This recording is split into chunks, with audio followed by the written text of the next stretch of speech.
Hello, and welcome to the Consistent Profits Podcast, brought to you by Inside Out Trading and Brian McAvoy, where the focus is on consistency, because when you have the consistent part down, profits become easy. All right. Hello, everyone. This is Brian McAvoy with a new episode of the Consistent Profits Podcast, brought to you by Inside Out Trading. I'm excited today to be interviewing Dan Passarelli, creator of Market Taker Mentoring. Thanks so much for being on the podcast today. Hey, thanks so much for having me, Brian. I appreciate it.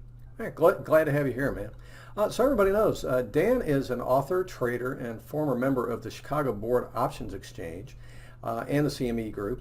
Dan's written 2 books on options trading, The Trading Option Greeks and The Market Taker's Edge. He's also the founder and CEO of Market Taker Mentoring, a leading options education firm that provides online options education, options newsletters, and personalized one-on-one coaching for options traders. Dan began his career on the floor of the CBOE as an equity options market maker. He has also traded agricultural options and futures on the floor of the Chicago Board of Trade. In 2005, Dan joined CBOE's Options Institute and began teaching both basic and advanced trading concepts to retail traders, brokers, institutional traders, financial planners and advisors, money managers, and market makers. In addition to his work with the CBOE, he's taught options strategies at the Options Industry Council, the International Securities Exchange, the CME Group, and the Philadelphia Stock Exchange, the Shanghai Futures Exchange, which I found really cool, and I want to come back to that, and many leading options-based brokerage firms. Along with being a very seasoned trader, Dan's also a pretty cool guy and very down to earth. Again, thanks for being here and being game for this interview, Dan. I'm excited. Cool. Now let's start this off just for fun, because I thought it very noteworthy when I was looking at your LinkedIn profile that one of the titles that you have on there, trading is generally considered a left brain activity, and most people that get into trading tend to be a little more technically inclined, or at least numbers oriented. And of course, you're a trader. But what I had to ask you about is one of your titles on LinkedIn is that you're a musician, which is very right brain, and that's a very cool mix. So yeah, it's pretty cool to being a musician and everything, and the fact that you can sing. So, but I tell you what, that's a really cool office you got there. What's with being outside on the deck and everything? Well, we're getting our master bathroom redone. It was time, and they're making a whole bunch of noise in there. I decided to have it done the cheap way, meaning I hired contractors to do it. Which, if you're a believer in trader education, you probably know what I mean. Because if I were to go up there and start swinging hammers and stuff, oh man, I'd be taking things back that I accidentally broke and flooding the kitchen, and it would cost me about 10 times as much if I tried to figure it out myself. So let a professional do it. Oh yeah. Well, yeah. Anybody who's attempted plumbing projects learns that real fast. Like, it's a $1.50 little thing, $5,000, and 2 weeks later, you're hired somebody to come in and fix all your work. Yep. Yeah, I know exactly what you're talking about. Very funny. Very cool. Super basic question, but I think it is pertinent here. There are a lot of ways to be involved in trading. And, for you to be in the option space for 25 years is actually very cool. But what is it about options really that has kept you captivated for so long? A lot of people dabble in different things, but to stay in one spot for so long, that's very cool. So what is it about options? I think it's really the multi-dimensionalness of them. I had a boss, like the risk manager at the company that I worked for, who would refer to option trading as mental masturbation. There's there's always just something to think about, something new to think about. It's more of a chess game to the checkers that is, futures or stock trading. Oh, absolutely. Not that those aren't hard things to do also. But there's just kind of more moving parts with options, which I kind of like. I kind of like thinking about all these different things and to my advantage. Oh yeah. Well, yeah. As far as being a sophisticated instrument and everything, definitely. Because yeah, there's so many different factors that are involved. Sure. So okay, that that makes sense. Huh, very cool. Now, um, one thing, and I mean, you started and you spent a lot of time at the exchange level of this, industry, and you're still involved in different activities in addition to trading. Like being on the advisory board at Surefire Capital. You're doing consulting work. You contribute to Bloomberg Business Television, Fox Business News, TD Ameritrade Network, and CBOE TV, along with being a resource to print, journalists and markets, on markets, trading, and investing. You got a lot going on. How do you manage your time and balance everything? A lot of caffeine. Yeah, I'm trying to figure out how to put a couple more hours in each day, but I don't know.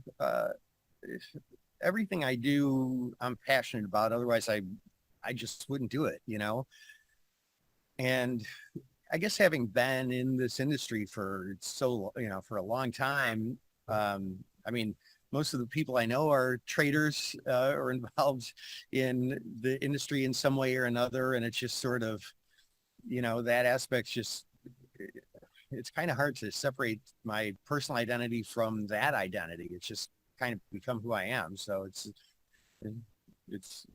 not just what I do as a job. It's just what I do as a person. Oh, yeah. Okay, fair enough. You just that's kind of infused itself throughout your life. Yeah, okay, that makes sense. But yeah, when I got to looking at it, it's like, man, yeah, you got a lot going on. That's pretty cool. Now, one thing I did definitely want to ask you about, just because I thought it was really noteworthy, is the Shanghai Exchange and working with the Chinese. I mean, how did that come about? And I mean, you're still involved with it, right? I am. I haven't been there for, since this COVID thing happened. Mhm. But several years ago, it was probably about maybe 9 years ago back now, I found myself getting invited to speak at this group of Chinese people from the trading industry. Huh. And there's an organization that kind of flew them all in, and they wanted to know about options because options weren't listed there yet, which is I mean, it's very, very interesting. This is something I was really fortunate to have gotten so involved with. One thing is that if you know anything about Chinese culture, it's generally very deliberate. Okay. They will study something like mad until they really have it just totally dialed in, and then bring that plan forward. Okay. And so that's what they were doing. They were wanting to launch their first options contract and just sending people who are financial engineers, brokers, members of exchanges to learn all they could about options, which in some ways is sort of ironic because options is pure risk transfer. I mean, by definition, is the most capitalistic thing that has ever been created. And so, just a communist country is sending their people here to learn about this capitalist thing. And so following that, I got invited to go to the Shanghai Futures Exchange and speak for, I think it was a couple of days that time, and ended up just sort of being invited by other organizations to come and train their people. And, I made maybe 10 trips to China to train, big groups of anywhere from like 50 to 500 people. Oh, wow. Yeah. And did some consulting when one of the exchanges was launching their first contract, which I believe it was cornmeal, if I'm not mistaken. At the Dalian exchange, they had some last minute questions. They're going to launch it in like a week. And they had me come out just to help make sure that the contract had viability to it, which was just a really fun and interesting project. Huh. Okay. That's cool. So how are they to work with? Are they pretty friendly or like they're a little stuffy or businesslike? I mean, what do they like to work with? Man, I'll tell you what, well, just like I said before, I do the things that I do because I'm passionate about it. And the people that I met, I mean, I can't speak for the entire country, were just the nicest people you could possibly imagine. Just such gracious hosts, and that's why I just kept going back, because first of all, like, there's parts that are very, very beautiful. Like I'm a sucker for history and all this old stuff, and it's such an old culture. And some of these the Forbidden City and all this, it's really, really neat. And the people are so fun. And I'm a foodie, and I love to be able to eat really weird stuff, which they try and play freak out the American. Oh, really? Oh yeah. Like what? What they put in front of you and say, "Here, eat it"? And there was river eel, there's chicken feet, of course, donkey, what else? Oh yeah. Oh, wow. Now eel, I can understand. I've eaten eel before here. Yeah. But, oh, wow, donkey. No kidding. Huh. But those are eels from the ocean. These are ones from like the Yellow River, which is just like a muddy river. Huh. Wow. Yeah. And just, like we had one guy, a couple stories of people who came with me. There was one guy that we went with who, I won't mention his name, who was like not a foodie at all.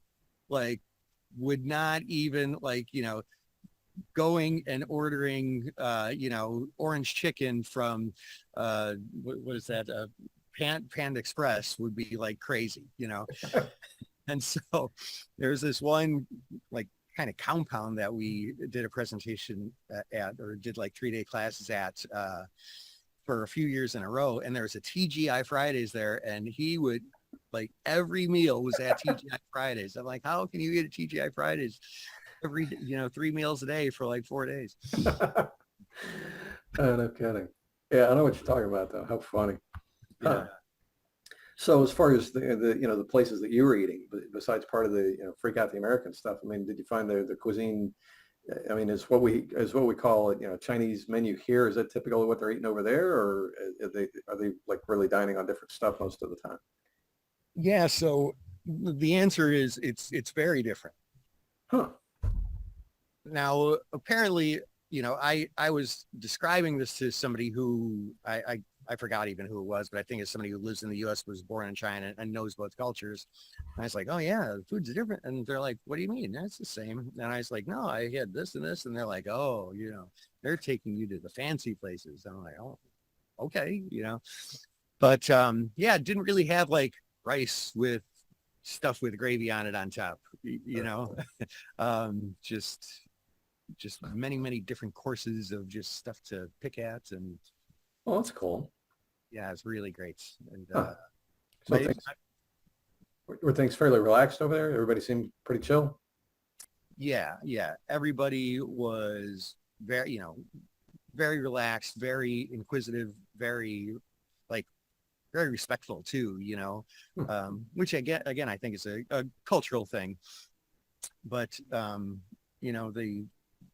they really respect knowledge, and there were usually two of us, me and John Kamisic, who's our head coach. He would almost always go with me, and we'd do, I forget if it was 3 or 4 days in a row, all day. And so we would split it up where like he'd do mornings, I'd do afternoons, and after I did the mornings, I'd go out to lunch and then go and check out some sites. Cool. And I finally talked my wife into coming with me the last time, which was November of 2019. Okay. Yeah, she was like the queen of the subway. She got it all figured out. Like she could go anywhere in Beijing. Huh. Well, it's cool. It's had a chance to do some sightseeing while you were there too, not just all work. And I got to see the inside of the hotel, and Yeah. Very cool. Wow. Now you said your other coach. Yeah, and I know you run the Market Takers. I mean, how'd you wind up? It sounds like you've had some pretty decent jobs working for others. What prompted you to go ahead and strike out and start your own firm? Yeah. So in 2000.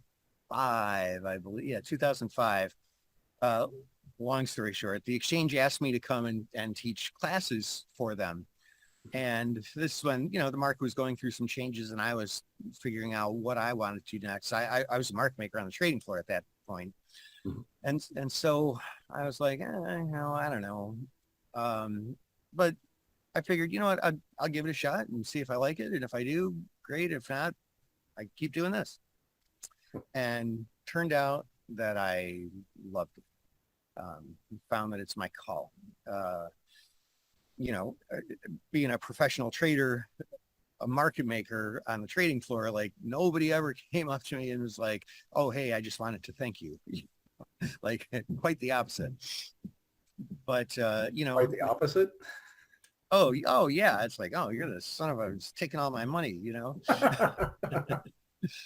uh, but now I find what I do now very rewarding. I get to give back to the trading community, and there's something special about that. Yeah. Well, again, going back to with the Chinese and some of the other organizations that you've worked with.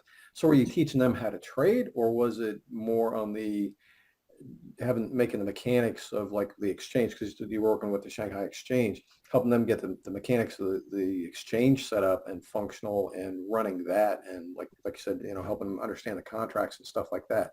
So, was it that side of things, or more the actual trading side, and how to work the markets? It was all of the above, and it like there's sort of a life cycle to it, really. Huh. Yeah, Okay. when I first started, I was speaking mostly to PhDs and financial engineers and people who are going to be creating these contracts and needed to understand them on that level. And I'm not a PhD, I'm a practitioner, but I was able to provide some value that in that way. And when people were like, can you explain this math equation? I was like, well, no, and I was happy to tell people what my limitations were also. And then as contracts were being launched, I did have that. I guess I had a couple of consulting projects, but consulting with the exchange, like, oh my God, we're going to launch this thing on Monday and we have this list of questions. Can you help us to get this contract launched? Mhm. And then after that, once contracts were launched, I found myself talking more to a lot of traders and teaching the different option strategies and how they work and some tactics as well as strategies. Huh. Very cool. Being able to see kind of the inside of the machine, that's a pretty cool experience that not that many people get. So that's cool that you're able to be part of that. Huh. Yeah. So with Market Taker, I mean, how did that originate and come off the ground? Because like you said, there's a life cycle of things, and the same thing with starting a business. So how did that go as far as getting that started up?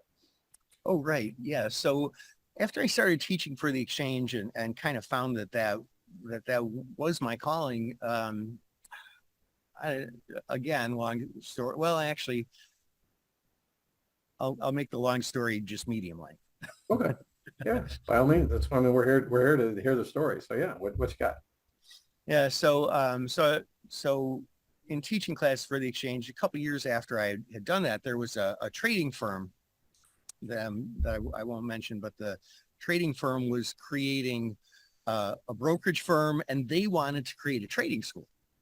Okay. And so they hired me to run the education component of the trading school and also help out with the brokerage firm somewhat. Mhm. And, I left the exchange because they're a trading firm and they were able to give me a lot more money. And in doing that, I kind of really saw how to put together the trading school and the courses to be able to really serve people Mhm. in a way that was different from being at the exchange, where it was just different. I was able to really see how to, how to find people who needed help, how to, how to really give them the help they needed, by market research and all that. And Now the long story becomes short. And I just figured, well, if I can do it here, and I sort of learned how to teach at the exchange, learned how a trading education business works at this other place. And so and learned how to trade down on the trading floor. And so I sort of had this perfect storm to be able to do what I'm doing now. Huh. Very cool. Now, in addition to courses and coaching, you also create tools, right? Yeah. When I started out, I did a lot of just one-on-one coaching, Okay. which was a lot of, just doctoring, being a doctor for trading problems and such, Sure. But then so many people asked, well, do you have an alert service? And I was like, well, no, I don't believe in a service where like I say, here, just go trade this. I don't think that would serve you. You're going to trade differently than me. And am I going to tell you when to get out too? Am I going to hold your hand if you get scared, if it goes against you? Like, how do I do this? And so I ended up coming up with this idea to create these tools that help make the whole trading process easier. Okay.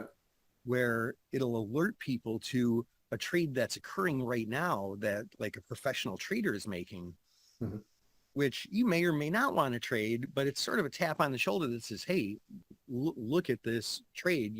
This traded 4,000 contracts by this professional trader. Like that's something I want to see, and so that's the tool that I created, along with the rather simple education that has to go along with it, which is really just more of a checklist. When you see one of these trades, we're going to make sure that it checks all the boxes to make sure that it's something that we should be trading. Right. And if it does, then there you go.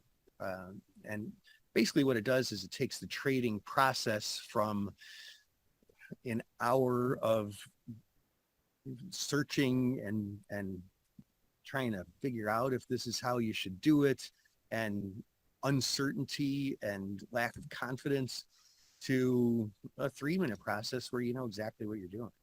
Huh. Now, is it so that's like a scanner, right?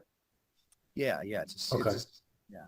Now, is it looking for, I mean, is it set up for all kinds of, because with options, it's not just buy and sell. You got all kinds of different things you can do with options. So is it looking for like, just buying certain options, selling certain options, spreads, condors, like, different kinds of strategies, or like, tell me more about how, its capabilities.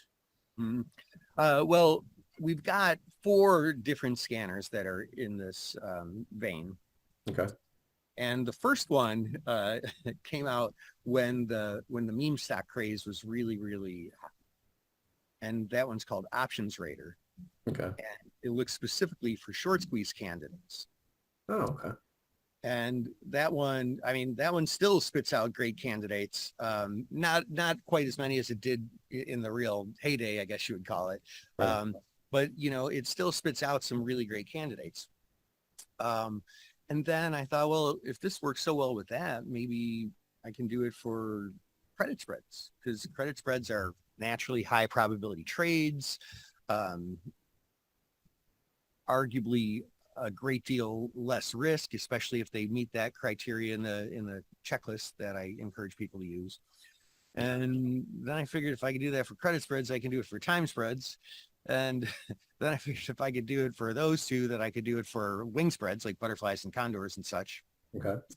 And so, yeah, those are the 4 that we have. And they are just the best thing that I ever created. And I know I'm biased, but it's all relative to the other things I created. So, it's really, really neat. Huh. Now, so are you working mostly on the buy side of the options, or also on the sell side? Well, with Options Radar, it's on the buy side, call buying under very specific criteria. And the other 3 are generally, they're all option selling. hedged option selling. There's spreads because we tend to get better risk reward with spreads. Okay. So it's quite a mix, and it enables. I mean, really, I created these for me, um, but I figured if they work for me, then I can help the rest of our flock as well. Yeah. So how have they been performing over the last couple of years with the squirrely world that we've been living in for the last 3 years? I know, man. Yeah. You would be surprised because a lot of times people think about option selling strategies, negative gamma for those of you who are options folks out there, um, that they can be kind of scary in these swirly, as you put it, markets. But the market has created some really great opportunities for those as well. When we get to, I mean, for example, when we get down to a support level, we can draw a lot of trend lines right now to indicate that, hey, maybe this is support, and it sets up for a nice put credit spread. That and implied volatility, it's got some life in it these days, and options are more expensive in many cases, not all cases, but many cases. It's one of the things we screen for. They're overpriced, which is really, really great when you're selling options. Like if you want to sell something, you want to sell something that's overpriced, that's too expensive. Huh. Very cool. Well, so just in general, I mean, when somebody comes to you and they say, yeah, I want to learn about options trading. I've been dabbling here and there, but I, still don't really know what I'm doing. Do you generally, I mean, when somebody comes to you, do you generally like say, well, let's get you over here in the course or the coaching? Or if they're saying, well, I just, I want to take a look at your scanners. How do you usually direct people, or, what's it like when they come to work with you? Yeah. I mean, it varies. Sure. And, like one-on-one coaching is not right for everybody. Some people are not at that level yet, or maybe don't take their trading that seriously just yet. And what they're really looking for is, hey, I have a busy schedule. I just need my life to be easier and my trading process to be simpler and faster. And they end up being great candidates for the scanners that we create. Mm-hmm. And the folks who maybe they're really, really advanced, and they're serious and they want to take it to that next level, they end up being great candidates for one-on-one coaching. Or people who are just starting out and don't want to develop bad habits by, watching some 3-minute video on YouTube or TikTok, and thinking they know how to trade because they already know that that's not going to work, and they want to learn the right way from the start. I mean, they make good candidates for one-on-one coaching too. Okay. Yeah, well, I'm glad you clarified that because you had mentioned that, some people aren't ready for the coaching yet.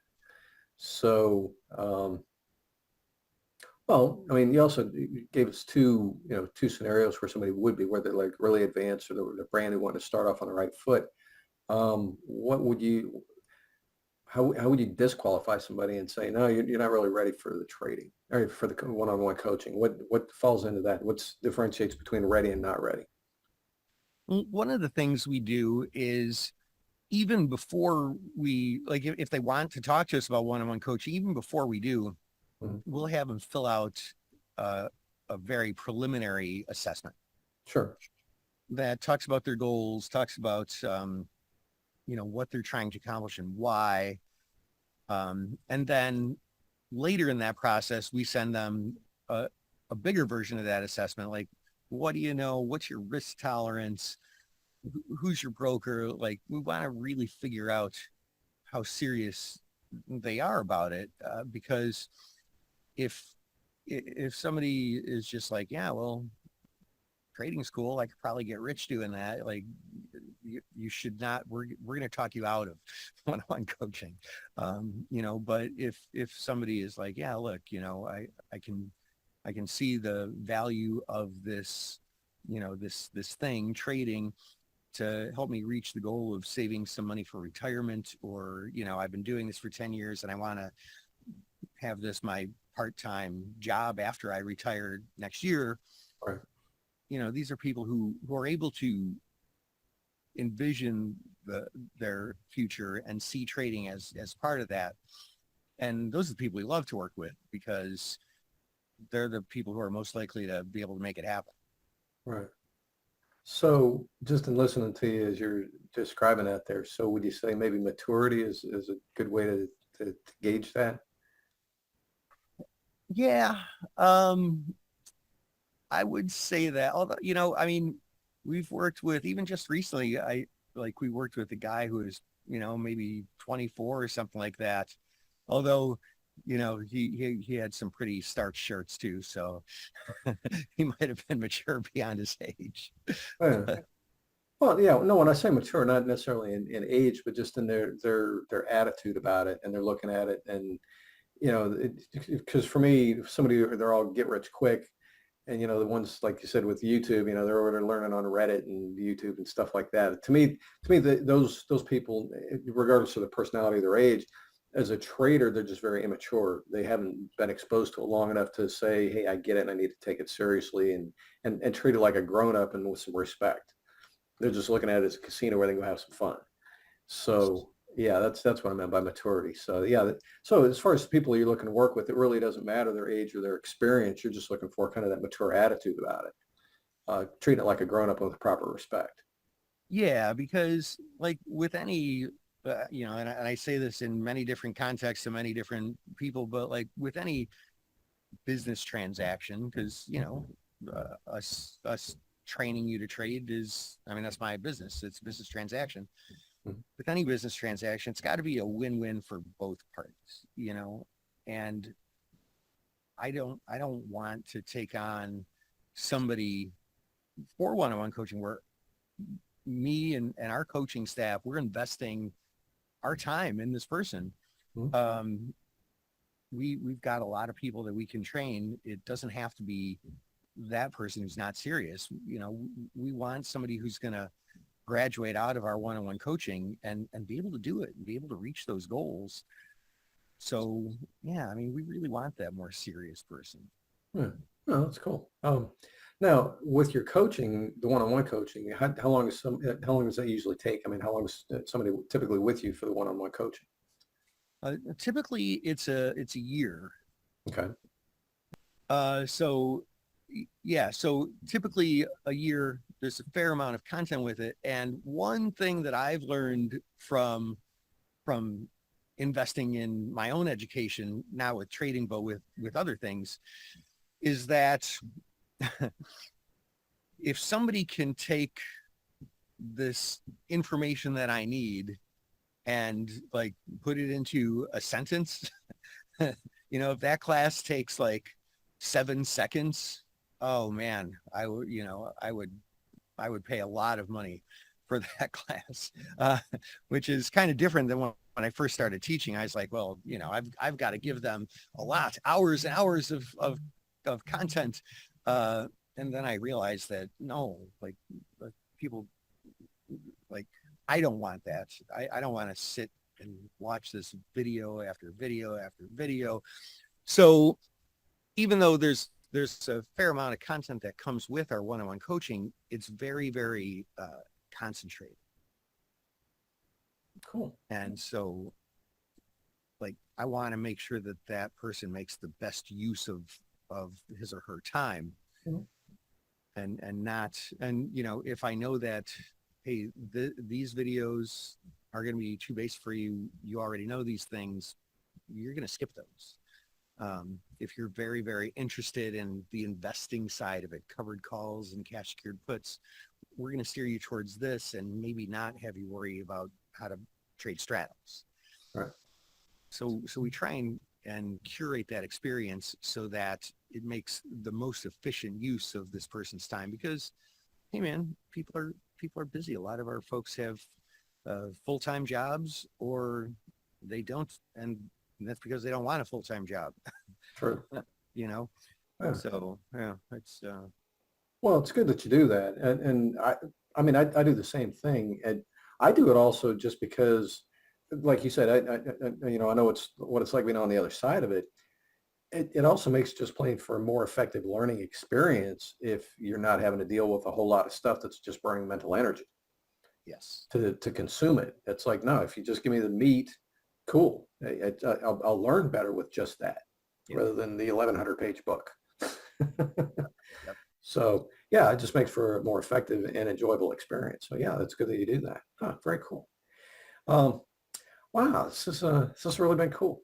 Now, as far as the options, and I have to ask this just because obviously, as far as your history and your experience and everything, it's you got a definitely a different tale to tell than most people.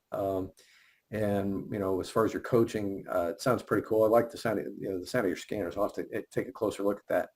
I'm not in the option space myself, but I know a lot of people who are, so I want to check them out.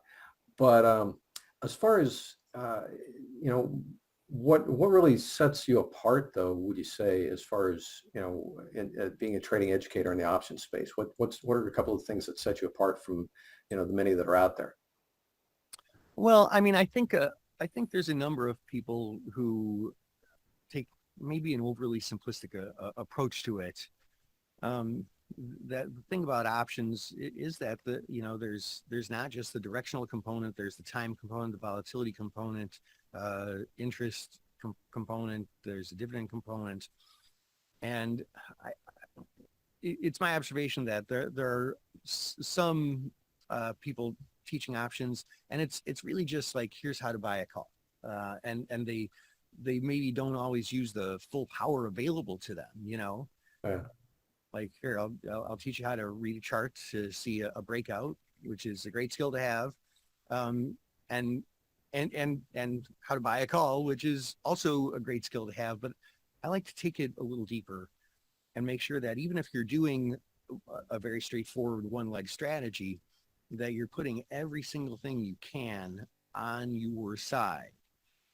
If you're going to buy a call, which call is the best to buy? Let's compare the thetas and the vegas, and look at our time horizon. Which is what is the optimal way to trade this, to put as many things on my side as possible? Because I mean, you're in the business, Brian, as well as anybody. I mean, trading's hard. You're going to have losing trades as well as winning trades, and knowing that, you got to make the best out of every single opportunity you have, and make every trade the best you can by putting as many things on your side as you can.